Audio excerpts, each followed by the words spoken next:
Today I'm going to be cooking spaghetti squash. So normally you want to have a pan, it doesn't matter if it's glass or metal, but you want to have a pan that has a lip on it. I'm actually going to have to cut this in thirds instead of half because I don't have a pan big enough. So first thing I'm going to do is I'm going to cut this little knob off and then I'm going to slice it. Well, I'll probably slice it this way. I don't know, I haven't figured it out yet.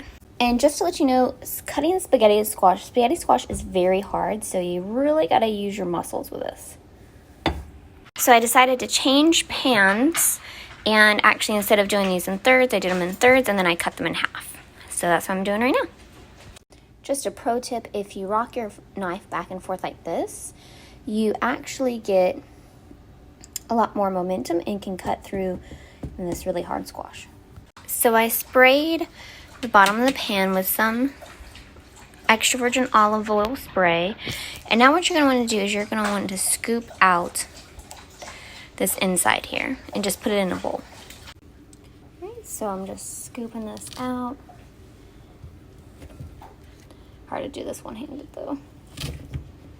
There we go.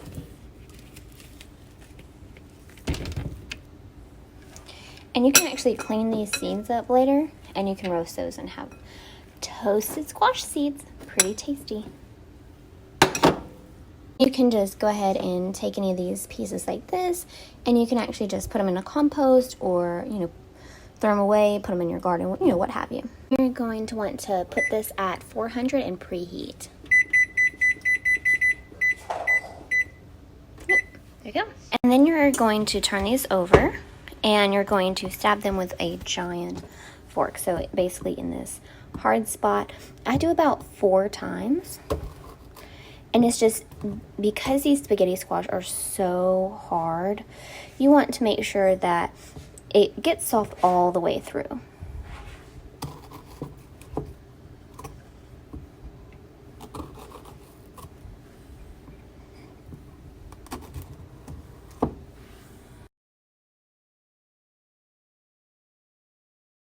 So I'm just going to take these little slivers of butter and then just put them right here in the center of each of these.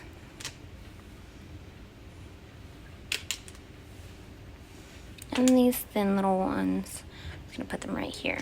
But that's not where you want to stop. You actually want to put olive oil on this whole thing, or you can coat it with butter. It's really whatever. Avoid putting too much olive oil on here. I just put it in a little bowl and I'm using a brush and then just brush it on.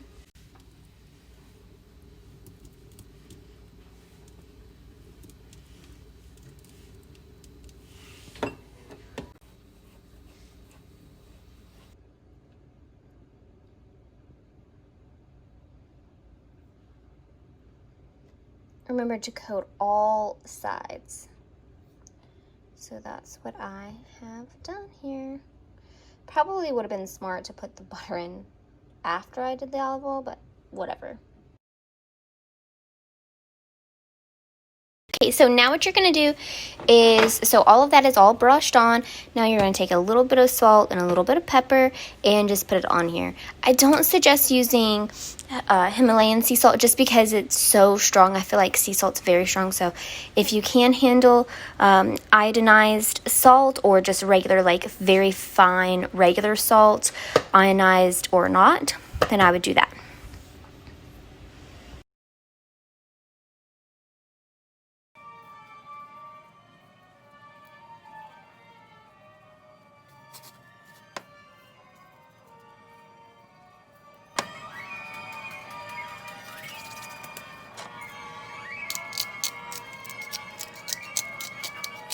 So now we have the oven preheated, we have the butter, the olive oil, the salt and the pepper. So now it's just time to put it in the oven.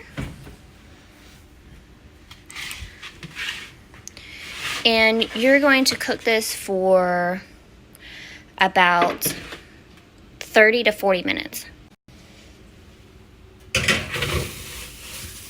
Oh, gosh, that got my finger. And I just would make sure that these are spaced out, not touching each other. There we go.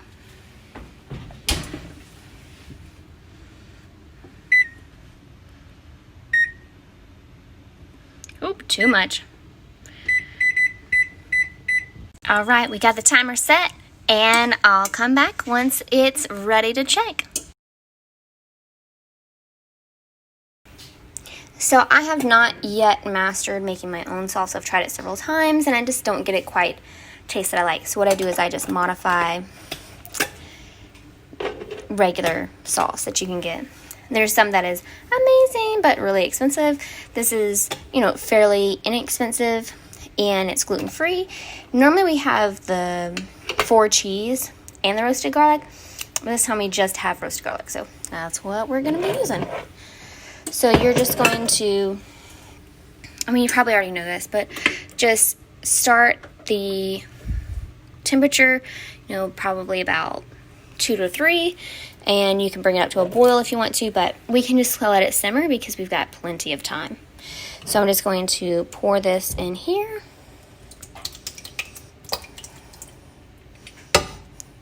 And what I like to do is I actually like to rinse these containers out and actually save them.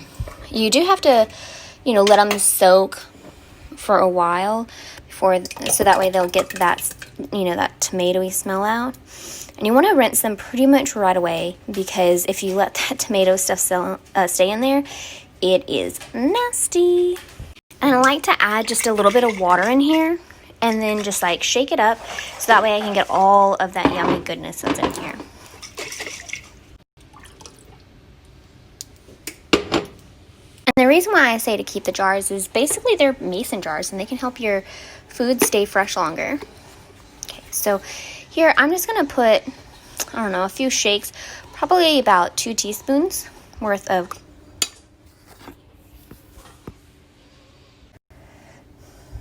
Alright, and so you're just going to stir all of that up. And, if you want the chunkier tomato sauce, you can either buy the chunky in the store, or you can get actual chunked tomatoes and put it in there. If you like it really thick, you can add tomato paste. Just remember, a lot of that stuff is unflavored, so you will have to add extra flavoring. And then just, taste this, as you go along, and make sure that it tastes like what you want. And then also, generally speaking, tomato sauce has a lot of salt in it, so I would avoid putting too much salt in here. And just let it simmer, or if you've got time, if you don't have time, just kick it up to boiling.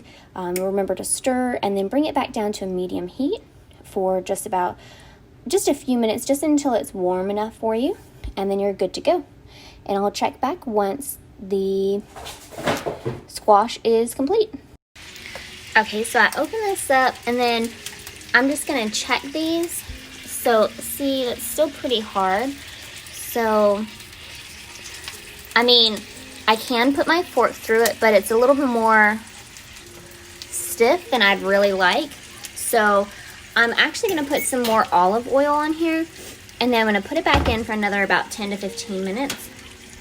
And it's already been in the oven for 30 minutes.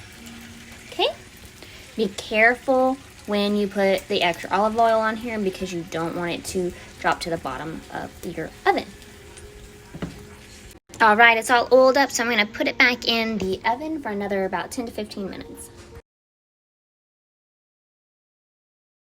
Okay, so I put it in for another 10 minutes, and then I tested it, and you see how it's just flaking like that pretty easily with the fork. Oh, you can't even see it.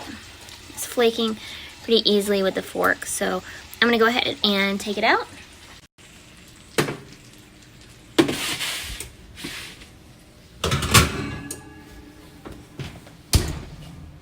Okay, and now I'm going to start pulling this apart.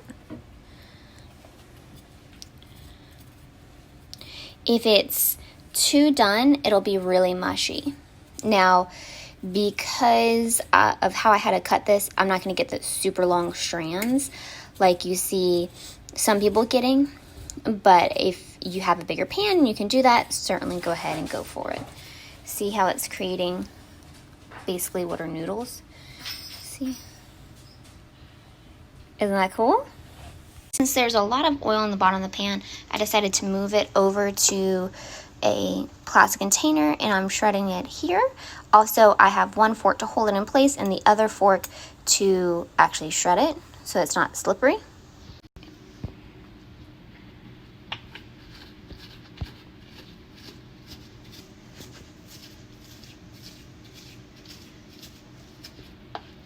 See these strands? Just like spaghetti.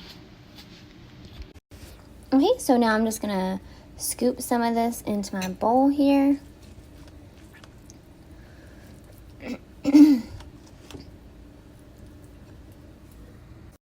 Alright, I got some in my bowl, and now I'm just gonna get some tomato sauce and top it off with some cheese, and there you go. Yummy, yummy, yummy. And it's pretty healthy.